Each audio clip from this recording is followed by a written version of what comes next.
bi réew mi jaxasoowee dañoo jëlal part peuple bi ak ñi nga xam ni ñooy les plus démunis mu nekkoon ci ku ñu ràññee ñu ñaan yàlla jéggal ko xare ko àjjana.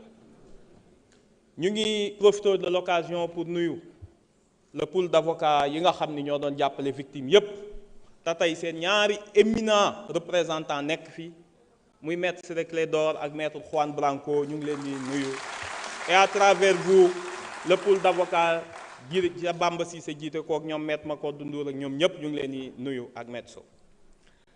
tey dañuy am une pensée d'abord pour ñi nga xam ni ñàkk nañ seen bakkan ci xeexal seen réew pour la liberté ñu xam responsabilité bi ñu teg fii ñun tey xam cër bi nga xam ni yoreel nañ ko le peuple sénégalais bi nga xam ni moom du waa Pastef rek seen xeex peuple sénégalais moom moo renversé l'histoire. am na ku fi toog sànq naan ay délinquants peuple sénégalais bi jël délinquants yóbbu leen palais indi leen assemblée boo woowee ñoonu délinquant yow dañuy am kersa qualifié li nga nekk. tey jii dañuy wax ak ñi nga xam ni ñu bari ci ñoom bis bu doy waar la tey ndax dafa am ay ministres yu fi nekkoon ay membres gouvernement yu fi nekkoon ay victimes nekk fi ñun ñëpp ñu bokk salle bi te ñoom ñu ngi seen jàmm di wax loolu di wane grandeur ak sacrifice bi ñi nga xam ni ñoo doon xeexal réew mi di témoigner te may wax yéen ñi nga xam ni yéenay victimes yi te ñu bari ci yéen nekk ci kaw toog fi dama bëgg ngeen xam ni ñaari mbir am ngeen ko te dootul dañ te boo gisee ñu mën a toog ak ñii te dóoruñu leen gaañuñu leen malgré li ñu def c'est parce que mérité wu ñu suñu colère il le mérite même pas. parce que ñun ku yàlla di xeexal da ngay moytu di fayontoog melentaan da nga koy moytu parce que ñun dañoo nekkoon ci situation bu xaw a jafe peuple sénégalais ay grand homme politique nekkoon nañ fi mener ay combat peuple bi yóbbu leen pouvoir ñun suñu situation le peuple nous a porté le peuple Babacar Ndiaye honorable wax na ko moo amnistie lu raw amnistie la defal ndax ki ngeen woowee terroriste woowee ko force occulte mu jël ko teg ko ci palais bi ni moom laa wóolu ci Sénégal loolu doy na pour désaveu. leneen li nga xam ni moo ci nekk te moo tax waruñu topp ñii fii tooguñu fi pour fayantoo tey ñun yàlla dafa def te yéen laay waxal yéen ñi nga xam ni vous êtes les victimes les combattants de la liberté am na loo xam ni am ngeen ko te xaalis du ko jënd te dara du ko jënd quand les livres d'histoire dañ koy bind ci Sénégal ñii li leen dal bu ngeen ko xamoon da ngeen leen di ñaanal yërëm leen du ngeen fayantoog ñoom parce que fii ak 10 15 20 30 ans quand on parlera de l'histoire du Sénégal ku ne ci ñun sa doom ak sa sët dina dem école jàng événement yi ni la papa wala maam ban camp nga bokkoon bi sénégalais di xeex seen liberté te jàpp naa ni ku ne di nga fier bis boobu ni maa ngi woon ci camp ñi doon xeexal peuple bi am na ñoo xam ni dinañ rus a wax bokk nañ ci camp APR wala Benno Bokk Yaakaar moo tax ma ni la ñii jar ñoo fayantoo lan moo xew ba indi loi bi 2011 dégg naa li ngeen fi wax yéen amnistie dalee na dal avant amnistie parce que ay yéen ñëpp ñi fi nekkoon ministre Benno Bokk Yaakaar yéen ñëpp autant que vous êtes ñi fi nekkoon ay député def naa 5 législatures 10 xam nga lu leen fi teg 2011 le peuple sénégalais s'est battu mu am 14 morts ñu taal ay kër taal ay bus dàq fi benn ministre boo xam ni dañ ko bëggoon lyncher publiquement moo tax yéen ñëpp ngeen nekkoon fi ay ministre ak ay député Thierno Alassane Sall Aïssata Tall Sall ay nit ñoo xeex ñu rey leen dëkk bi tàkk ngeen leen di woowee des héros et des libertés tey ngeen bokk kambee bëgg nit ñi ay délinquants lañ ay terroristes respecté leen ñiy xeex pour leur liberté parce que liberté boobu ñooñu faatu woon moo tax ngeen toog fii da ngeen gaaw a fàtte fii ngeen toog assemblée vous avez donné 10 millions à chaque victime Maître Sidiki Kaba vous n'avez pas de mémoire parce que da ngeen a gaaw a am amnésie vous avez donné 10 millions pour chaque victime tey ngeen ni même victime yi amuñu droit à une indemnisation te fii ngeen toog jox leen 10 millions damay ñëw ni la événement yi xew événement yi xew laa bëgg a ñëw rapidement pour ñu comprendre. Sénégal honorable s'il vous plaît monsieur Diaw, mag warul wax yenn yi, mag warul wax yenn yi. buñ la tontoon say doom lan la ñuy xalaat. noppil ngir yàlla, bàyyi nit ñi ñu liggéey, bàyyil perturbé bi, arrêtez quand même. damay ñëw wax ce qui s'est passé réellement ba indi loi d'amnistie bi, parce que rappeler le contexte dafa baax bu ñu nekkee ak yéen. bi ngeen jiiñee benn homme politique dans la tradition bi ngeen am di éliminer, ngeen am lu ngeen ko jiiñ tuumaal ko ko.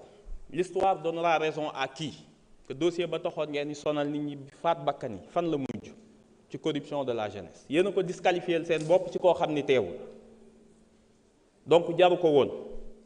Dès le lendemain, le ministre de l'Intérieur Antoine Diome daal ni ñi doon xeex dafa am ay forces occultes yu leen infiltré identifié, daal ni day dénoncer des actes de nature terroriste. foofu ngeen commencé seen rhétorique bi leen permettre après état d'exception bi ngeen am ak le permis de tuer fan ngeen ko jëlee. ngeen bind benn mémorandum bi ngeen bind sur les événements de mars. yéen a ngi ko publié avril, muy document 24 pages boo xam ni kan moo ko, c'est un document officiel du gouvernement sénégalais parce que c'est l'unité d'impression de la présidence moo yore copyright bi. donc document officiel ngeen wax ci ñaari mbir. bi Antoine Diome ne dafa am ay forces occultes le 4 avril les forces de défense et sécurité weddi ko ci ngeen commencé abandonner FDS yi. ndax dans ce document à la page 6 et 7 li ngeen ci wax lu leer la. da ngeen ni musu leen jox ordre kenn mu tirer sur les manifestants fa ngeen njëkkee commencé seetal seen bopp. à la page 6 dem leen ci. à la page 7 de ce document ngeen ni yéen de da ngeen ni mettre en place une commission d'enquête. ana commission d'enquête ba. c'était en 2021. ñu passé 2021 on arrive aux événements de juin 2023 foofu am solo parce que c'est un tournant aussi.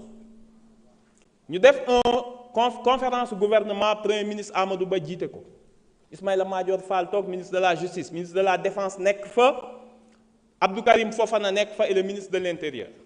Abdou Karim Fofana ni les nervis c'est des gens qui voulaient défendre leur quartier.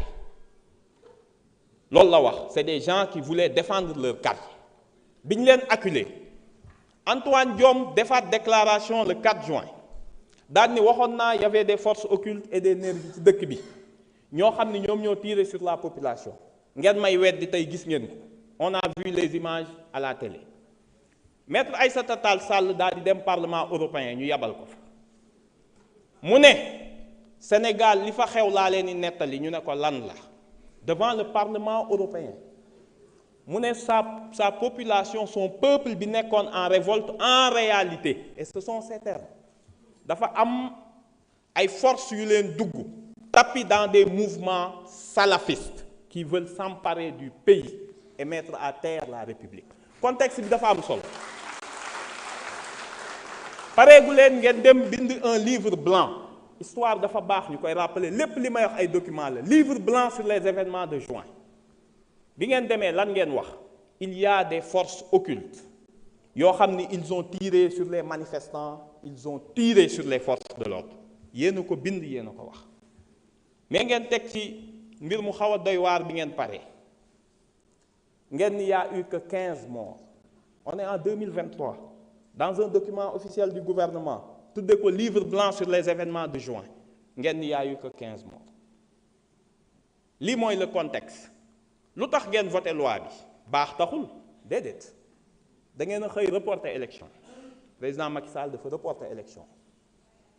devant la pression de la communauté internationale parce que li mu doon liggéey moo doon 3e mandat ñëpp xam nañ ko. musuñoo publier laaj bi mu laaj conseil constitutionnel ni ko ndax mën naa def 3e candidature conseil bi ni ko déedéet mënoo ko. mu reporter élection yi. daa di dem woote dialogue Pastef demul. cohérence su Pastef demul. ci dialogue ba lañ ni day def amnistie. biñ ñëwee mu ne day voter amnistie. waa Pastef ni ko ñun ñu ngi lay déglu ci sa amnistie. yaag sa dialogue demuñu ñun. reporté wuñu ay élection amnistie bi ngay voté lu leer lañ lay laaj lan lañu wax sur les crimes de sang parce que au début li mu ci bëggoon def c'était d'abord les crimes économiques gars yi ni leen Covid bi du ci bokk de moo tax ngeen bind loi bu bon dinaa ci ñëw tuuti may rappeler contexte bi ba pare donc bi ngeen ñëwee ngeen xam ni reporter élection foog ngeen teg dara ci table bi il fallait des mesures d'apaisement loolu moo tax te lu tax mu teg amnistie bi en attendant la décision du conseil constitutionnel parce que li mu bëggoon mooy te voteel ngeen ko mu toogaat 1 an ba le 15 décembre 2024 bu toogoon ba 15 décembre 2024 ci la doon permettre mu gagner 1 an de présidence mën a préparer la relève te bu boobaa lu mu ñu digoon dinañu nax lii mooy contexte bi saraxuñ leen ñaanuñu leen santuñu leen bi ngeen ko indee question bi ñu leen posé commission moom lañ leen posé fii en plénière est-ce que les crimes de sang ci lañ bokk du haut de quelle autorité xamuñu ko madame la ministre mii fi teewoon dem commission ni acte de torture bokkul ci loi bi ñépp dégg ko c'est dans le rapport de la commission c'est un élément factuel yàlla ci baaxam indi lu tax problème interprétation am ndax coow li yàgg naa bëri mu dem 7TV bërki Dembo Njaay ku mu neex nga dem seetaan mu ne les actes de torture li ma waxoon du dañ elle est constante dans ça acte de torture yi bokkul ci loi bi waaye ñi ñu rey ak ñi ñu faat ci la bokk aveu weesuwul loolu ñu ne ko defal ndànk yow devant un juge lan moo indi interprétation te abrogé wuñu mais benn juge mënula xam ni ngeen tëggee loi bi lan moo ci bokk ak lan moo ci bokkul ndax yéen ni ngeen bindee loi d'amnistie bi baaxul amnistie loi bi juróomi article ngeen ci sànni fàtte ngeen sax ku bëgg am na koo xam ni sañ naa wax bëgguma amnistie loolu la ñuy wax le droit à une révision bu la neexee nga ni bëgguma amnistie man j'étais innocent ñu ubbiwaat sa procès da ngeen koo fàtte ci texte yi ñun waxuñoo ak yéen en réalité on parle avec le conseil constitutionnel parce que dégg naa ñu bëri ñu ne da ngeen waroon saisir conseil constitutionnel ngeen laaj ko lu ñuy laaj conseil constitutionnel da ngeen a fàtte ni conseil constitutionnel wax na ci amnistie avec la loi Ezzan mais du ngeen lire texte yi ñu bind du ngeen lire décision yi du ngeen lire sax texte yi nga xam ne yéen a ko produiral seen bopp conseil constitutionnel dafa ne gouvernement législateur am na droit un pouvoir illimité xool ban crime lay dugal ci amnistie lu ko neex la ciy def loolu la wax en 2005